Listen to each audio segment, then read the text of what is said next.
right, welcome into Surviving Paradise, the podcast that takes a sometimes serious, oftentimes humorous look at the claim by Jehovah's Witnesses that they're living in a modern day spiritual paradise. And I laugh every week. It's what keeps me sane. I am your host, Stacy Bauman, former elder, ministerial servant, and most importantly, a kid who was raised as one of Jehovah's Witnesses throughout the 70s and 80s. Welcome in if you're brand new. Welcome back if you're one of those awesome people that have been listening every week. As always, I'd like to issue a quick warning at the top for those that might be new or maybe undergoing some sensitive things right now as they consider what, when, where, why, and how regarding Jehovah's Witnesses or their faith. We try to have a little fun here. We try to heal here. And each episode has some humor, some sarcasm, my own brand of insanity. And it is never, ever meant to offend anyone. Simply my take and my experiences as one of Jehovah's Witnesses. So welcome in. We hope you will stay. And for those that have been here, thanks for being here. This has been a lot of fun. I want to jump right in this week and tackle a subject that, to be honest, I'm kind of shocked and surprised we haven't already discussed on this little podcast. And that is the field ministry. Yes. If you've been one of Jehovah's Witnesses for many years, you will recognize those words, that term, otherwise known as the preaching work or house to house or door to door. There was all sorts of phrases surrounding the preaching work and field ministry back when I was a kid, 70s, 80s, and then when I was an elder in the 90s and the 2000s. The field ministry is truly, and I'm always open to argument, is really the central activity of Jehovah's Witnesses. And by definition and by demand, every Jehovah's Witness, every fiber, every cell of their body is to be dedicated to the preaching work, to the field ministry, to house work, door to door work.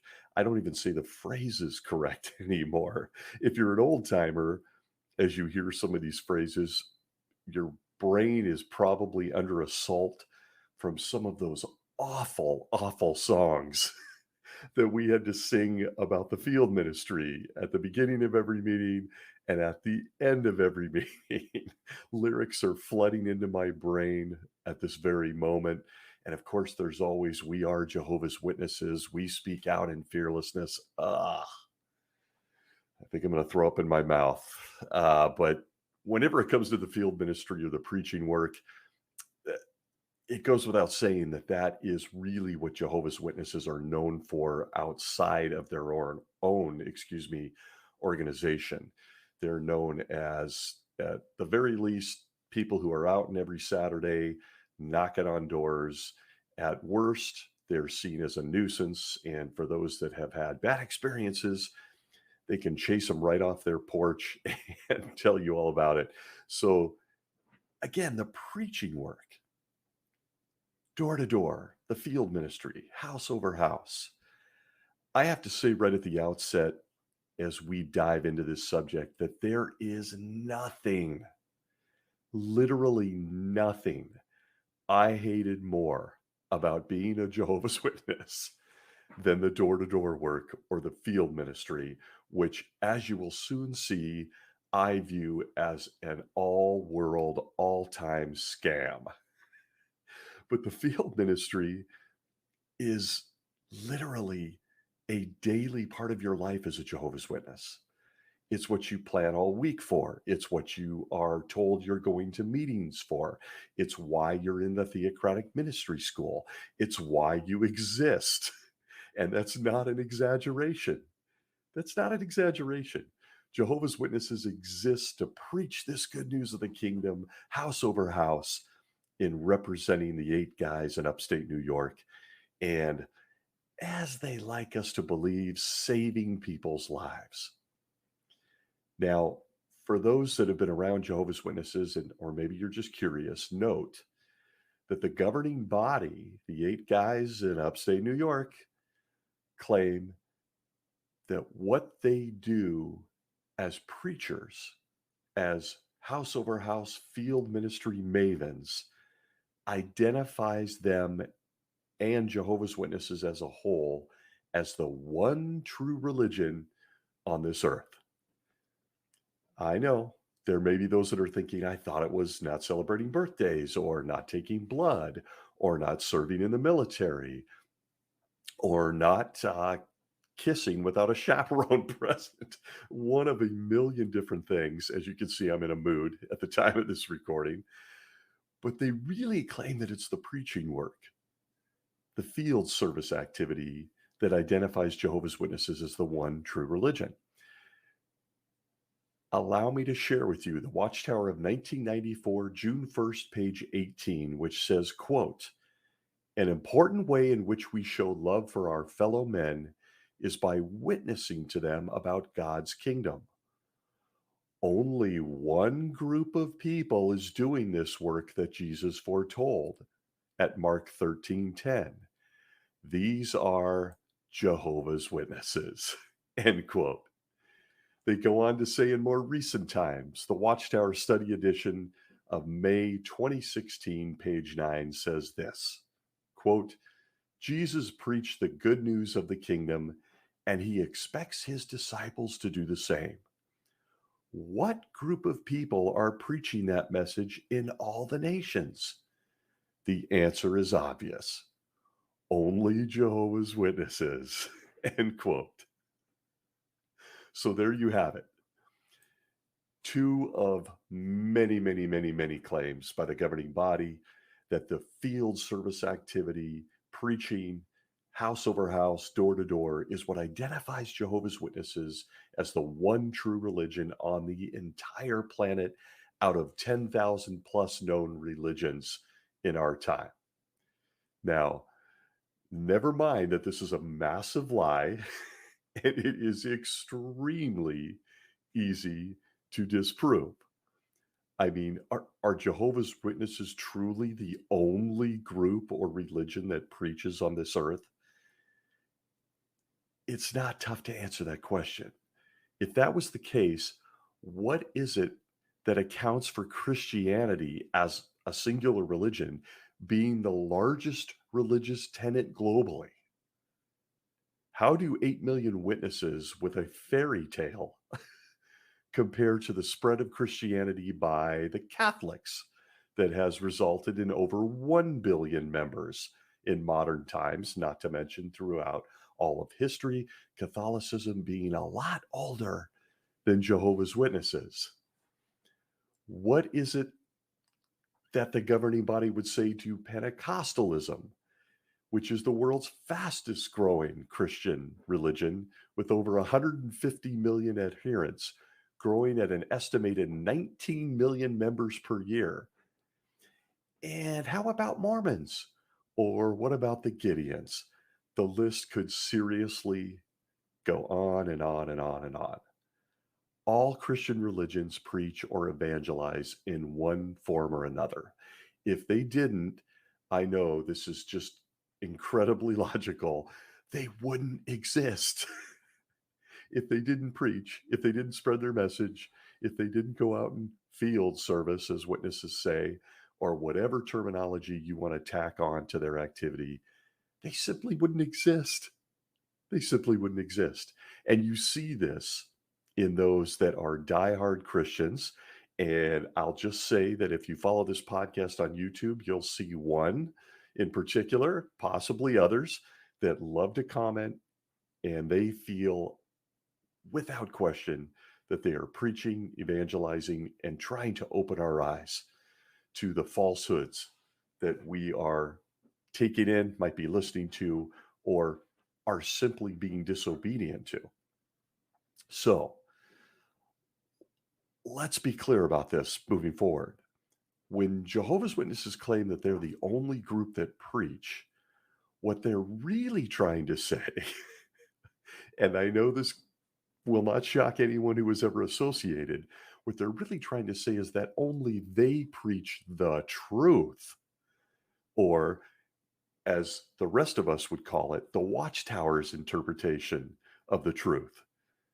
And they do this house over house, door to door in the field ministry. And again, never mind that Jesus himself, in the pages of their book, the Bible, openly instructed people what the message was supposed to be. We're not going to go too deep on that part, but his message was a pretty simple one. He, Jesus, was the good news and his heavenly kingdom. Never mentioned anything about paradise, never mentioned about paradise earth, lions, tigers, bears, khakis, fruit baskets, Noah showing up, King David, Job, other greats from the past. He never mentioned that, oddly enough.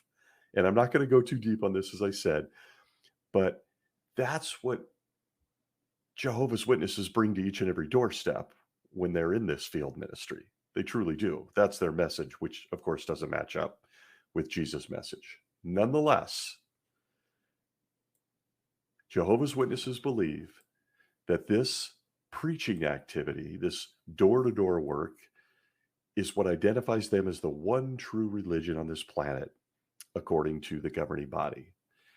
And from there, it just sprouts into dozens and dozens of questions, some of which I want to cover in this episode tonight. And as always, I'm going to give the world, in vulnerable terms, a peek into how my brain operated as a kid when I was exposed to field service and the ministry, what it did to me as an adult when I was engaged and involved and oftentimes leading groups into the ministry, and what it all means to those of us today that hear this crazy claim by Jehovah's Witnesses. But I want to go back to the very beginning. I want to go back to field service. And I feel like in my life, field service has different phases. I've already admitted from the outset that I despised it. I mean, I can't even tell you how much I hated going out in service, as the witnesses call it. But I want to go back to the beginning when I was first exposed to it, because again, I was very young, raised as a Jehovah's Witness. So back in the I guess I would say mid 70s, late 70s, when my memories are still somewhat intact, I can tell you that field service from the very beginning for this kid of Jehovah's Witnesses was miserable. Am I alone on that? I would love to hear in the comments from folks whether there was ever anyone, and trust me, we are not going to shame here. We don't do that. I'd love to hear from you if you enjoyed going out in service, the field ministry, preaching. I would love to hear about that. But for me, miserable. It literally gives me a visceral reaction to just think about going out in the field ministry. And this started for me when I was a kid. For us, it was primarily here in the United States after a long work week or a week of school. Saturday mornings were field service day. Let's go out in the ministry. Let's go save some lives. For me, misery.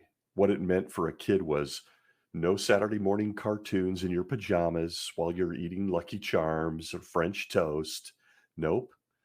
That little wonderful dynamic and part of childhood went out the window in favor of up by 8:30 in the morning out here on the West Coast. You throw on a suit, a tie, you get your little book bag ready. Hopefully you've put together some sort of a presentation at that time with the Watchtower and Awake magazines. And you, my friend, are ready to get out into a neighborhood and start saving lives as a kid. But there is so much to unpack in the Jehovah's Witness world of field ministry, especially when you're a kid. It's such a strange experience. At least it was for me looking back. I mean, weird car groups, weird people. I- this is going to sound crazy, but weird smells. Not kidding. You'd get into a car group with people that you barely knew in the congregation, and all kinds of different, you know, hygienic practices, beliefs, conversations, you name it. It all took place in the field ministry in what is known as a Jehovah's Witness car group. And as a kid, I will never forget the misery of that, being jammed in a car. Back in those days, this is gonna shock people, we didn't wear seat belts, so they would jam just pack cars out, especially if you came from the world I did, which was a single mother with 3 kids. Everybody, was gonna help out, help the kids learn how to be a good Jehovah's Witness minister, pack us into cars. And I mean to tell you some of the strangest conversations. I mentioned the smells. Look, I'm going to call it people who didn't shower, people who had BO, people who like to fart. It didn't matter. You're just this little kid jammed in there in an uncomfortable polyester suit in those days, and you're going to go save lives. And for me, I'll tell you, looking back, I think I have PTSD from field service as a youth in the '70s as a Jehovah's Witness. I I remember the biggest thing I dreaded Saturdays was I was inevitably going to get car sick. I would be jammed in a car with too many people, weird smells, and we were gonna drive around in circles. It's highly effective activity, and I would end up car sick. But that wasn't even the worst of it for me. The oldest memories I have of field service all surround the terror I felt that we may go out into the neighborhood and I would run into a friend. I would knock on the door of a friend that I went to school with or that I rode bikes with, and there I'd be standing in my polyester suit, my poorly tied tie, with a watchtower in my hand, ready to tell them, "I'm right, you're wrong. Be like me or die." I mean to tell you, I was terrified as a kid of running into a classmate or a friend in the ministry. I can't imagine I'm alone on that one. I'd love to hear from some of the old timers if they had the similar anxiety that would start to just choke you out Friday night, and then when you woke up Saturday morning, oh no. It was even worse if the real terror began as you got into junior high school and you realized, oh, I'm going to run into that girl I'm in love with. And I'm going to be standing there in this miserable suit with just stammering. That, folks, is my earliest memories of being a minister of Jehovah's Witnesses out in the field ministry door to door. Time doesn't even allow me to share some of the incredible tales from the car group. Tales from the car group on a Saturday morning. I'll tell you one of my favorites, a couple of my favorites quickly. A little bit older at this time, both of these memories. I believe it was early high school, late junior high school, still wearing that horrific suit, a bad pair of shoes, and not having a clue what I was doing there. But going up to the door with a buddy of mine from high school, runs into that worst case scenario, the girl he's in love with at school. He had spent the night at my house, spent the night at my house. So guess what was in his jacket pocket? His toothbrush. He thinks on his feet. And when she comes to the door, and we probably all the blood from our face rushed to our feet, and we look embarrassed and horrified that this beautiful girl is going, "What are you guys doing at my door in suits?" He pulls out his toothbrush and says that we're selling toothbrushes. That was thinking on your feet as a Jehovah's Witness in the '70s and '80s while in the field ministry. It's such a great memory. She wasn't buying it. She also didn't buy the toothbrush, might I add, but we had a lot of explaining to do Monday at school. Just miserable to the self-esteem, just miserable. But my favorite experience probably didn't happen to me, happened to someone very close to me. Uh, I I I was there, knock on the door, absolutely stunning, beautiful 20-something-year-old girl comes to the door, buck naked, stands there with an unbelievable smile on her face, looks us in the eyes, and just says, "Hi." Well, we literally almost pass out. True story. True story. She was gorgeous. Of course, we were just horny teenage boys. And on top of that, Jehovah's Witnesses, you know what that means, sexual repression. And she knew exactly what she was doing. So listen, Tales from the Car Group, I could go on from out for hours, but God, the memories are both embarrassing and just did wonders on your self-esteem as a kid, as a Jehovah's Witness child. Just not good. But it didn't stop there. Field service in the ministry continued to just be a miserable experience for me personally as I got older. I still hated it. But it changed, I guess, and my thinking changed as I know, big shocker, as it often does as you mature and you get older. I found myself looking at field service with a much more critical eye as I got into my early 20s as a ministerial servant. The irony of being called a ministerial servant. I never prepared for service, folks, ever. Not once. But as I got into that into my 20s, and then as I became an elder in my late 20s, I began to really look at, well, the entire religion, but certainly this core activity of preaching in a much different light. And that's never left me. Never left me. Uh, I guess in the continuing revelation of my own personality and the way I think on this podcast, I found myself looking around at all of my quote brothers and sisters as we all had to be active preachers in the field ministry scam.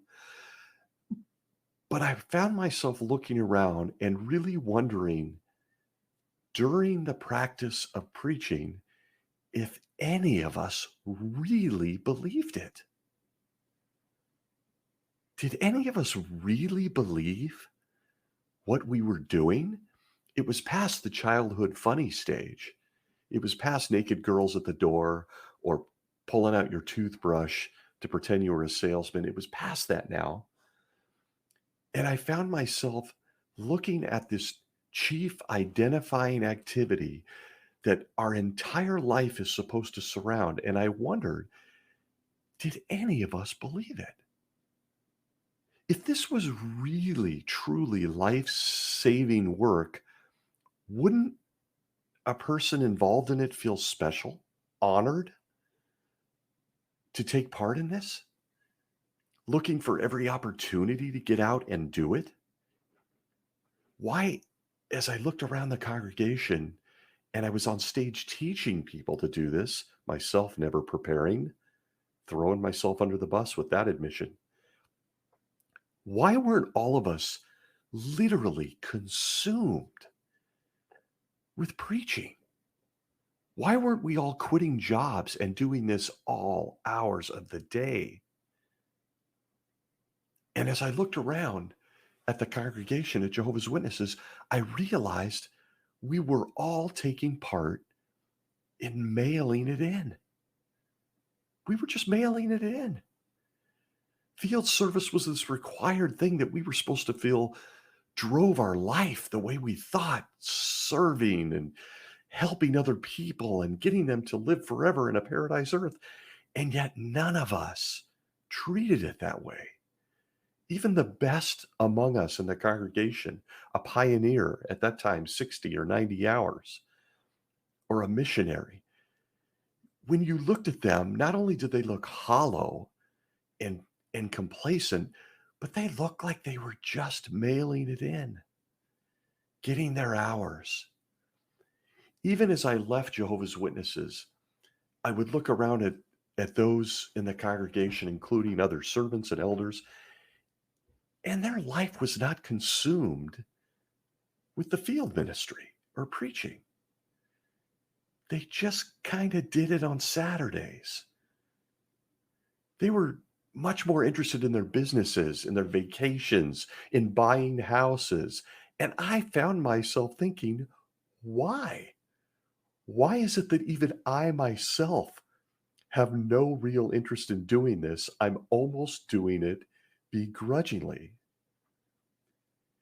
And as the years passed and I began to observe this not only about myself, but about others, I always suspected, and I still do, that no one subconsciously believed in it. I don't think Jehovah's Witnesses believe in it today. I know that people close to me that are still Jehovah's Witnesses barely do this. Barely, and in some cases, people very close to me never do it. And that's really the entire point of being a Jehovah's Witness. But there's zero passion for it. None. Zero. And I would argue that with anyone. Sure, every now and then you're going to get that cheerleader type who can't wait to get out in the ministry and save some lives. But overall, if you go into a congregation of Jehovah's Witnesses and you sit down for any period of time, you'll note that no one is on fire for this work. It's incredibly complacent. They are mailing it in almost every case, doing it begrudgingly. And that, as I aged, began to fascinate me. It was also one of many switches that got me thinking about where I was and what I believed in. I mean to tell you, if you talk to a Jehovah's Witness today, or you listening to the governing body, or you go to a district convention or a meeting, this house is on fire. Okay? The earth itself has been and is on fire. They've been preaching that we are in the last days for over 108 years now. The last days of the last days of the last days of those last days of, the last days for 108 years. And yet, when you witness a Jehovah's Witness who are even now coming out of COVID or being commanded to go back to that house to house, door to door work, they do it in the most casual of ways, despite the fact that everyone around them's dead. Dead if Armageddon hits now. They very casually go up to the burning house. Figuratively, they do it for about an hour and a half on a Saturday. That's by far and away the vast majority here in the United States on the West Coast.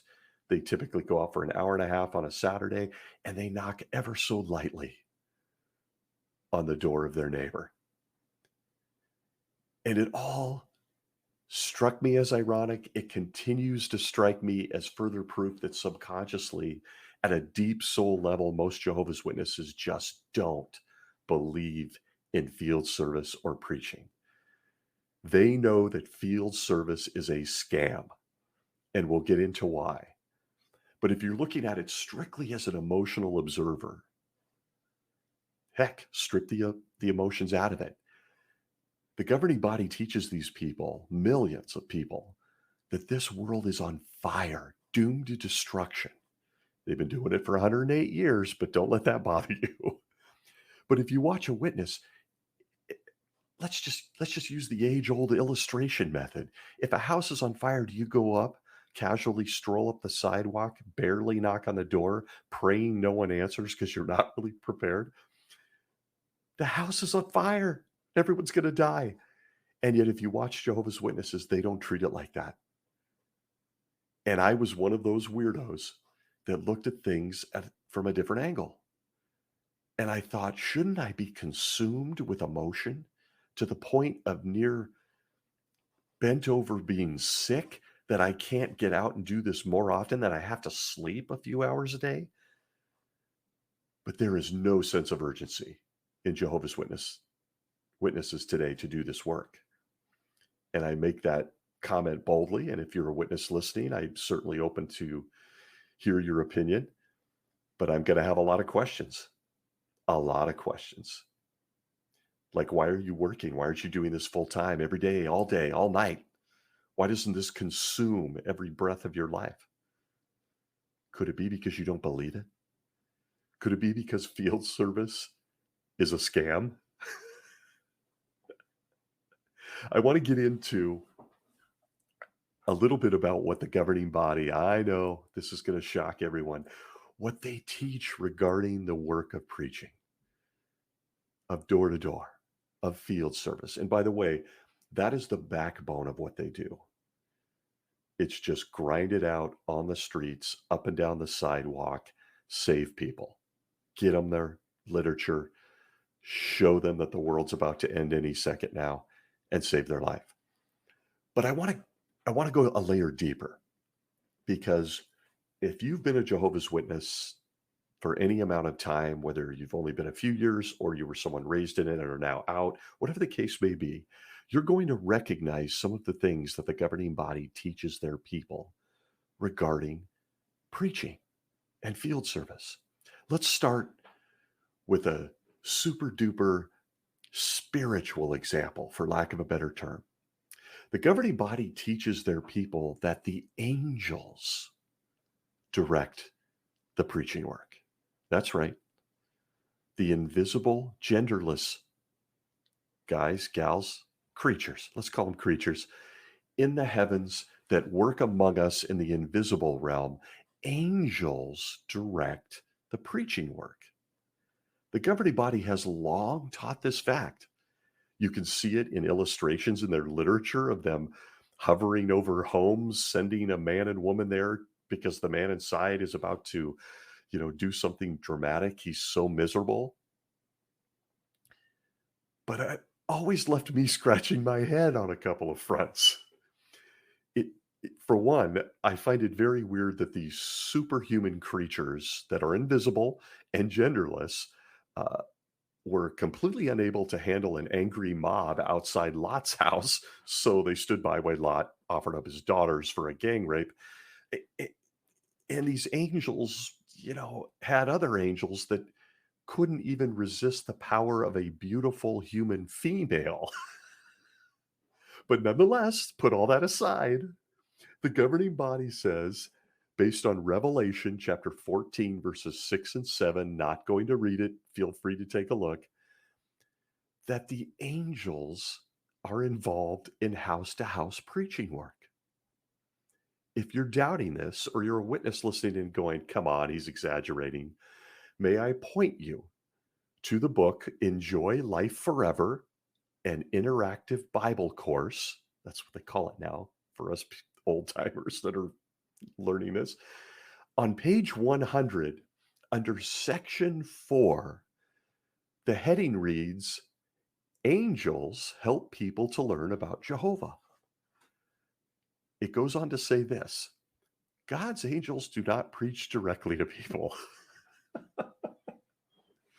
Wouldn't it be something if they did? This is me now. Wouldn't it be something if they did? An angel showed up to your door. Hey, we're in the last days. It's been 108 years, but these are the last of the last days. And we're here to give you a special message. I wonder if that would get someone's attention. But nope.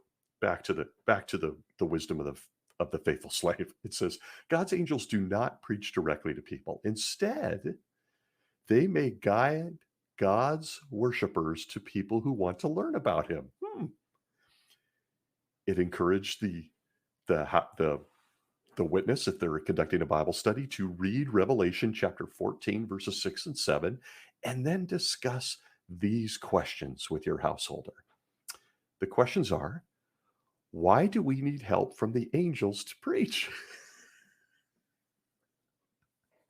I got to tell you, I would have loved an angel to step in for me as a kid so I didn't have to see that beautiful eighth grade crush or have to wear that horrific 70s polyester suit I was stuffed into. Nonetheless, why do we need help from the angels to preach? Doesn't give an answer.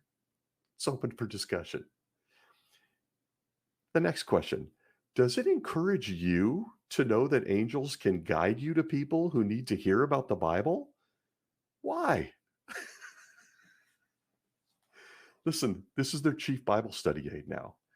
And they have a section 4, page 100, that encourages someone who's just studying with Jehovah's Witnesses to consider that angels, invisible, genderless guys who got a whole bunch of issues for another show, that they are guiding us to the doors.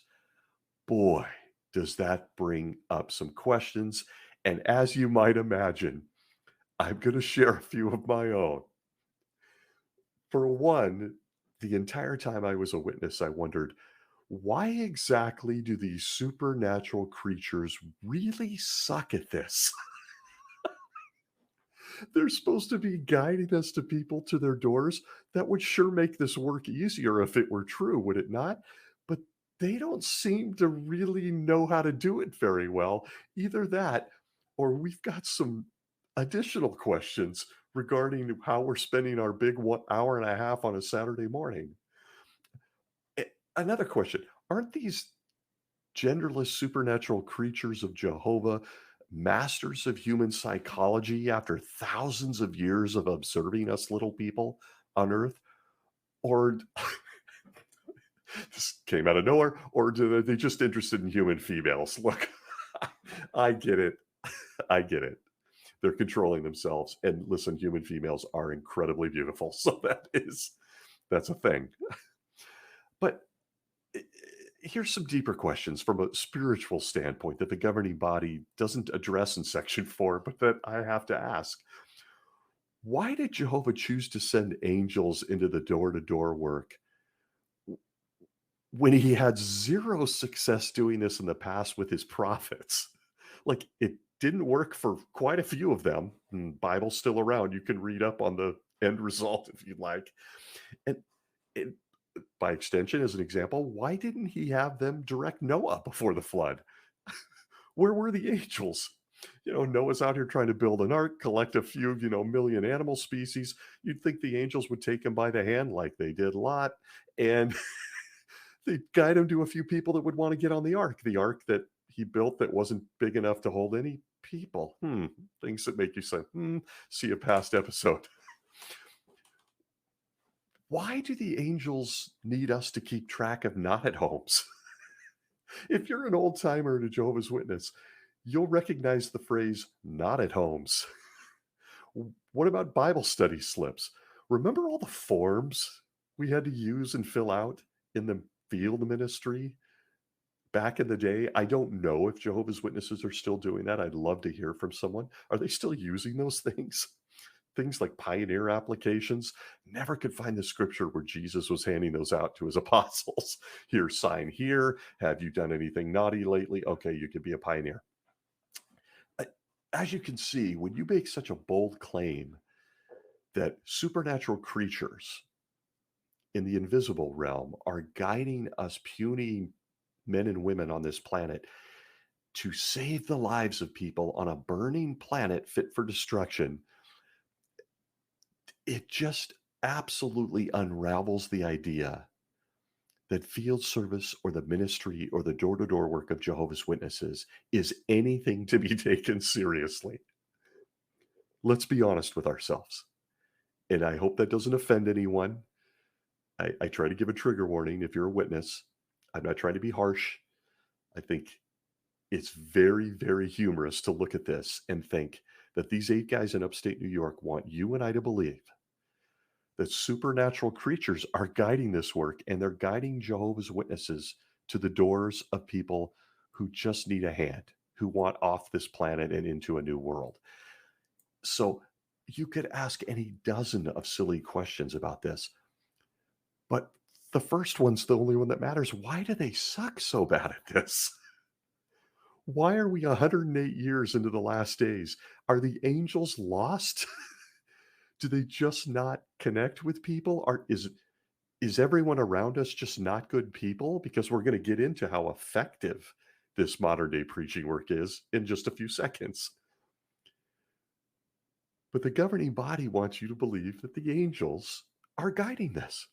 It's in their latest Bible study aid, meant to bring people to baptism and be saved from this awful planet and everything in it. All it does for me, and all it ever did for me as a kid, was raise more questions. I don't want to get into return visits. I mentioned not at homes.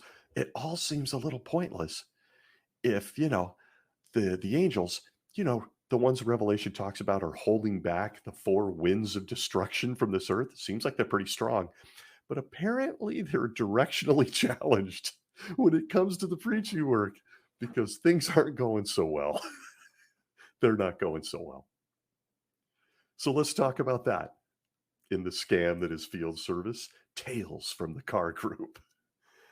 Just how effective is modern day preaching for Jehovah's Witnesses? Going all the way back to when I was a kid, I thought, wouldn't just a giant laser light show in the sky solve all of this? Just a giant message from Jehovah. I am Jehovah. Jehovah's Witnesses are the one true religion. Follow those 8 guys in upstate New York. Let's all get this thing moving and get into paradise. Wouldn't it just solve that? But oddly, that hasn't happened. We're learning that we all have to do this as witnesses, no matter who you are. We're learning the angels are going to give you a hand. We're learning Jehovah doesn't apparently want to make it easy for anyone to gain salvation. So let's review what a day Tales from the Car Group look like. A day, at least in my life, of field service, not as a kid, we reviewed that, but as an adult. What it looked like in my day. And I was a book study conductor. We had a Saturday morning book study at one point. So right after book study, we go out in service, kill 2 birds with 1 stone, have a meeting on Saturday. You're burning your whole Saturday up in activity for, the 8 guys in upstate New York. Nonetheless, what did it look like? Here's what it looked like in a nutshell. And I'd love to hear everyone else's experiences. We meet, we break up into car groups. That was a miserable job.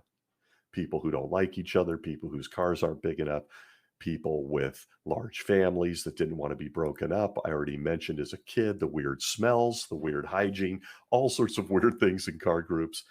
But then we'd get into the car, we'd essentially drive around in circles, knock on the doors of empty homes, leave a magazine sometimes under the welcome mat, take down a not at home. We then bust a move to the coffee break, a local Starbucks or donut shop. After that 30-minute break, after that very serious and hard hour we spent knocking on the doors of empty houses, we would find a return visit as far away as possible from the coffee shop so that we could count drive time to get to the door. At the end of your hour and a half, many people counted 2 hours because they'd count the coffee break. We won't get into that. You would look back and realize there wasn't a damn thing accomplished all morning. Zero. That's field service, at least in the United States, from where I sat. And then we could get into the tools, including the good old service meeting every week. That was, in my case, was after the theocratic school. All of these things are defunct now. I've been out for 13, 14 years, but I had a part on all of these meetings. We'd go to the service meeting, notice the name. It was meant to educate Jehovah's Witnesses on what to do for their hour and a half on Saturday mornings before the coffee break. It never addressed how poorly equipped a common Jehovah's Witness is in the door-to-door preaching. It literally would throw some miserable parts. Oftentimes, brothers would make them up on their way to the stage. And then you would just have to look at a magazine and think, I got to come up with a presentation on this Saturday or Sunday or whatever, and try to save someone's life. See why I was always examining the malaise when it comes to field service. At the service meeting, you're taught loaded language like return visits, not at homes, serving where the need is greater. But they're all just stupid words. The tools you're given to save lives are always the same: books and magazines from the 8 guys in upstate New York. But looking at the preaching work or field service or door-to-door historically, consider this. And again, as is becoming an absolute every week occurrence, I'm going to give you a peek into the things that would roll through my mind as I sat there in the audience or was even giving the part. Didn't Jehovah learn anything from Noah's failure? I know Noah's been a favorite on this show. I'm not really sure why. How about Isaiah? What about Ezekiel? What about the minor prophets? Is it any wonder that Moses said, "Look, I'm not a good speaker. I'm not real sharp." Or that Jonah said, hell no," hopped a boat and ended up getting swallowed by a fish, only to get out, go to the people anyway. Then they all repented, making the whole gigantic experience of Jonah a real big question mark. Thank you, people in Nineveh. And all of that pales in comparison when you're looking at modern day preaching and what Jehovah equips us with and why. Look no further than his own perfect son, the great teacher, as Jehovah's Witnesses call him. There's books entitled that.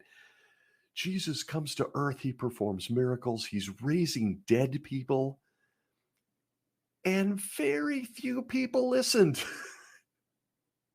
Very few people listened, despite all these incredible performances of miracles, including raising the dead, healing the crippled, feeding hundreds. People still went, I don't know about this. Not to mention that Jesus' message was nothing like what Jehovah's Witnesses is, subject for another day. Somehow, the 8 guys in upstate New York believe that this magazine in modern times that we're handing you to hand them at the door is going to do the trick. Jesus didn't have a lot of success. Jesus was raising the dead, feeding hundreds. Didn't work out too well. However, he's still directing us. We're going to send you with a couple magazines or a book, and that's going to do the trick. Field service, preaching, house to house, door to door, missionary, whatever words you want to put on this work, doesn't have a great track record, folks. So we ask, is it effective? We take a look back that Jehovah never really made it effective. Jesus struggled to make it effective. So the question continues, right? How much success has Jehovah had in this ongoing work compared to, I don't know, all the people that have died in the meantime? The numbers are damning. I want to point to someone that I think is brilliant. I'm sure most people who listen to this podcast are familiar with J.W. Facts by Paul Grundy, who's an incredible student of all things Jehovah's Witness and why they're in the state they're in. And I hate math, so I'm very, very grateful for great people like Paul Grundy who share their work with the rest of us. But when you look at his commentary on preaching, you begin to see what an overall disaster the preaching work in field service truly is. Here's a quote from his page where he compares some numbers. Absolutely brilliant. And you don't even need to go too deep into doing an examination like this. Just go to a Kingdom Hall for a month and go out in 4 straight Saturdays of field service and tell me if this sounds familiar. Paul says on his website, quote, "A simple evaluation of the yearly report shows that it takes 5,000 hours of witnessing per baptism. 1 billion witnessing hours in 2004 resulted in only 200,000 baptisms worldwide. If you take the figure of 200,000 and have it for those born in the truth, and then have it again to account for those reached in informal witnessing, an even more realistic figure would be 20,000 hours of door to door work for one convert. That is the equivalent of 166 people doing 10 hours each a month for a year." End quote. So who wants to go on a coffee break? Absolute insanity. How effective is the preaching work? It's not effective at all. It's in fact a complete disaster. And millions of witnesses partake in it every single week because they are told they are required to for salvation, to please Jehovah and Jesus. But listen, let's throw all of that out the window. Chuck it all out the window. I hope if you're still with me that you'll listen to what I feel is the number one reason field service is so stupid.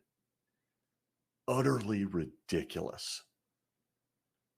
And I'm not going to give you a weird peek into my brain on this one. I'm not going to quote some outside source. I'm going to take you straight to the magical book known as the Bible. You know, the one written by Jehovah, directed with Jesus and the 8 guys in upstate New York. If you have it handy, I ask you to join me for what I think is the number one reason the field ministry of Jehovah's Witnesses is so ridiculous. The Bible book of John, chapter 6 and verse 44, where it says, and I quote, "No man can come to me unless the Father who sent me draws him." I want to repeat that. Jesus' words, John 6:44 says, "No man can come to me unless the Father who sent me draws him." So, okay. And now for my questions. Are you, as the leader of Jehovah's Witnesses, as they would have us believe, wasting the time of millions of people, sending us to homes, sometimes with help from invisible angels, sending us to the homes of people you haven't drawn to you? Because in one small sentence, we learn that no one can learn the truth. No one by extension can become a Jehovah's Witness. No one can be saved through Armageddon unless Jesus draws them to him. So, in each and every day, in each and every weekend, millions of Jehovah's Witnesses are knocking on the doors of people that they have no idea if Jesus has drawn them to him. Why can't Jesus or the 8 guys in upstate New York just send us a message, a memo, an email, a telegram, a, a smoke signal? We'll take anything on who they have drawn, and then we can go directly to their house. We could go directly to their house and save them from this wicked world. Furthermore, if you can draw them to you, why don't you just have them visit a Kingdom Hall? And we can save gas, coffee break money, time. And of course, we could then give all of those resources to the 8 guys in upstate New York because we realize they collect money for you. I am personally convinced that Jehovah's Witnesses in the United States built Starbucks. That's what got Starbucks to be the power it is. They're certainly the main economy of local donut shops because that's what the field ministry is for most witnesses. And could one of the reasons be because we have no clue who Jesus has drawn to him? So therefore, we're all going through this daily exercise of driving around in circles in random neighborhoods, knocking on the doors of empty houses for people that were never drawn to him to begin with? It simply blows your mind. But I'm not done yet. Did we mention and see past podcast episode that whoever's died or is about to die is going to be resurrected anyway? So why are we knocking on all these people's doors that are about to die that you're going to resurrect anyway? What is the point of this scam known as field service, as the ministry? And one final question. Why in the hell are Jehovah's Witnesses making the field ministry and preaching the epicenter of their lives if all Jesus has to do is draw them to him anyway? Now, make no mistake, a Jehovah's Witness will hear this, cognitive dissonance will kick in, and they will tell you, well, listen, The preaching work and field ministry is a privilege. Jehovah gives us the privilege of witnessing to his name. Really? Really?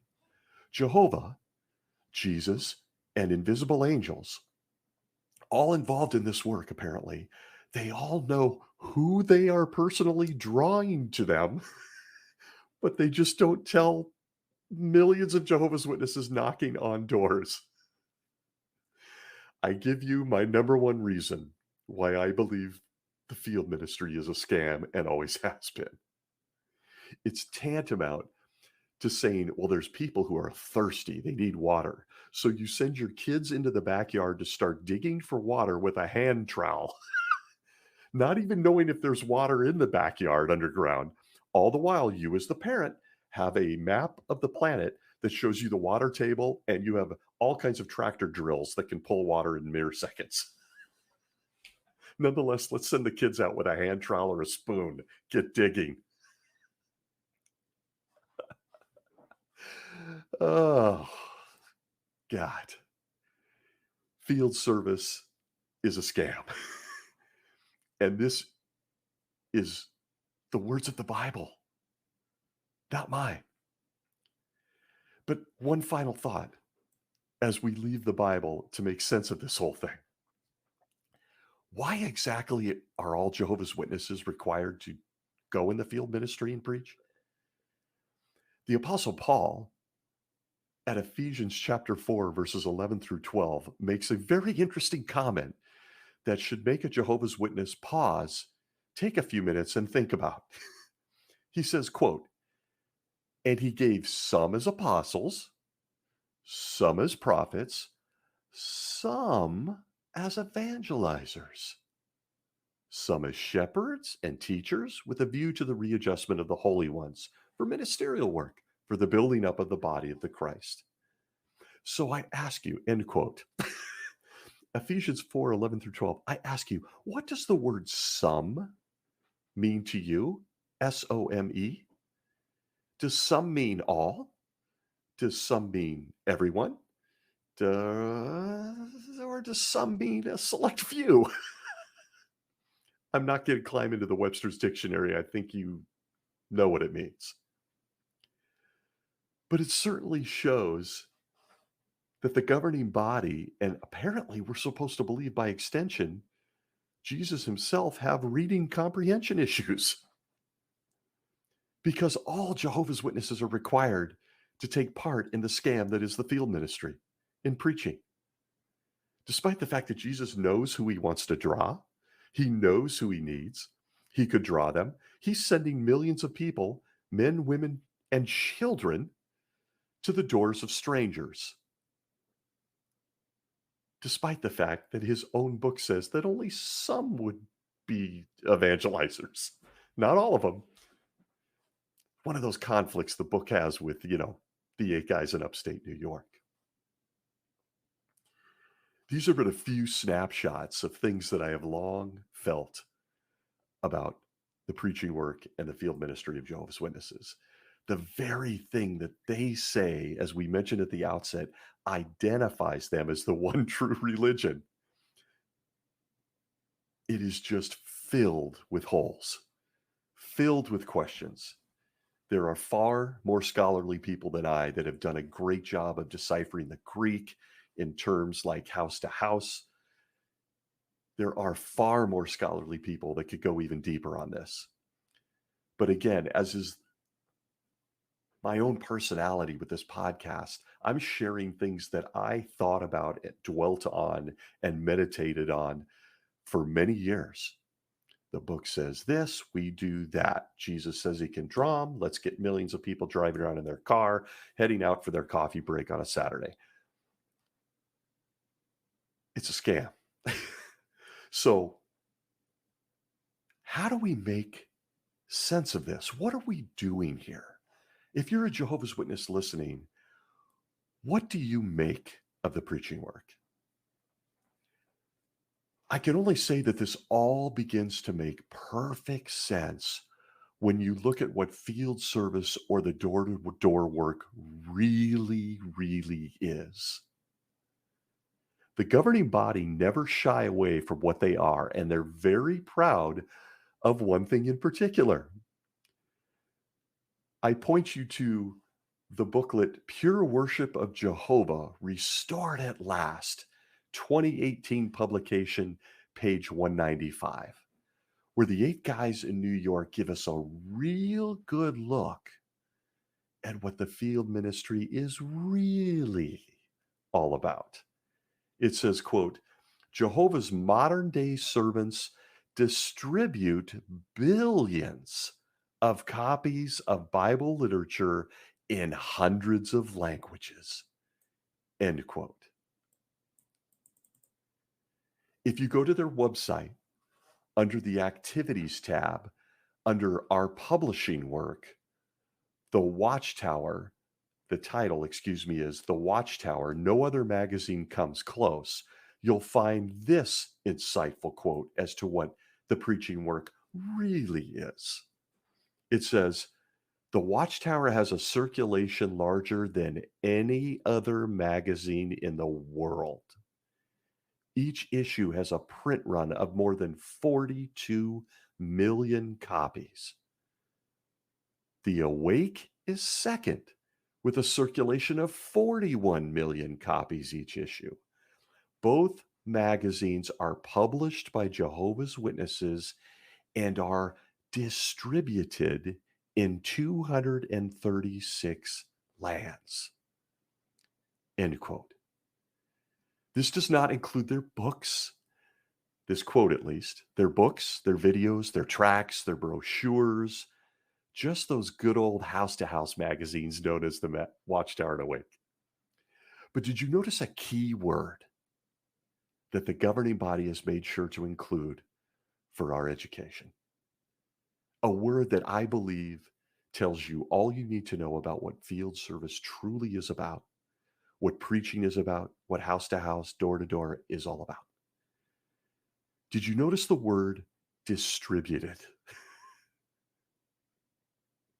But even more, did you mention or did you notice what wasn't mentioned? How they are distributed. Let that sink in. They're very open about distribution of their publications. Millions, or as they said, billions of books, magazines, videos. But they shy away from how their publishing company distributes. I think you know where I'm going. Jehovah's Witnesses claim they have 8.7 million members. Have I mentioned yet that they call each and every Jehovah's Witness that's active in the field ministry a, wait for it, publisher? In fact, each Jehovah's Witness gets a publisher card. Publisher, distribution. And by the way, that publisher card is used for everything. It's more important than a dating profile or a passport.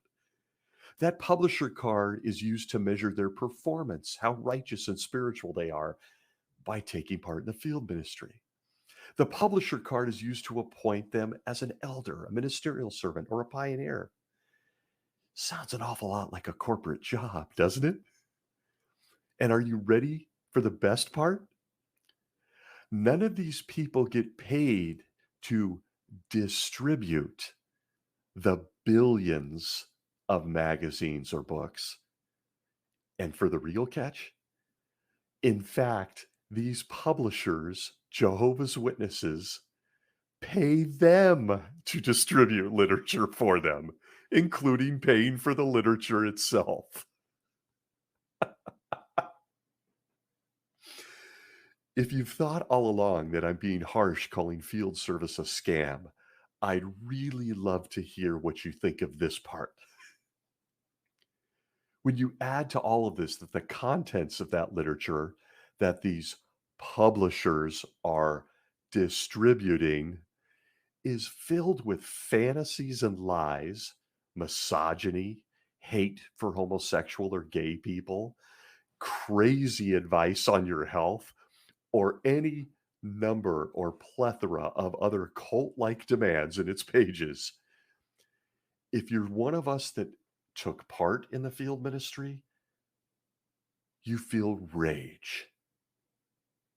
You feel rage, you feel anger for all the wasted years you did to help these asshats in upstate New York. You can make all the catchy songs you want. Like, here's one that's booming through my brain. Old timers will recognize this, don't know about Younger Witnesses or those recently out. But do you remember the song Forward You Witnesses? Forward you witnesses, ever strong of heart. Rejoice that in God's work you too may have a part.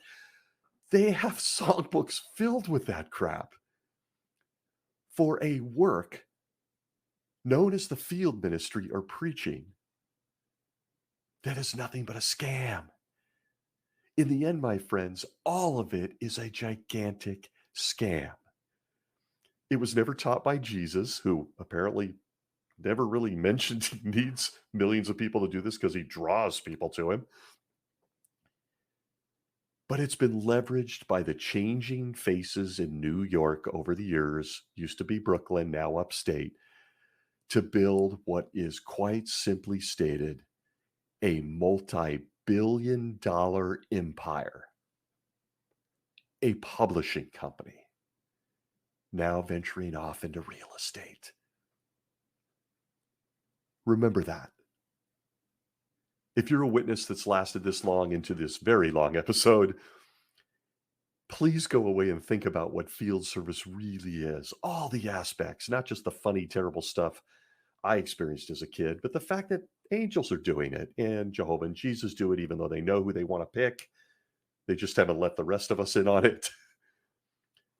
What you're really looking at is a scam by a publishing company in upstate New York to get great, wonderful people to freely and widely distribute their literature as publishers filled with nothing but crap and lies.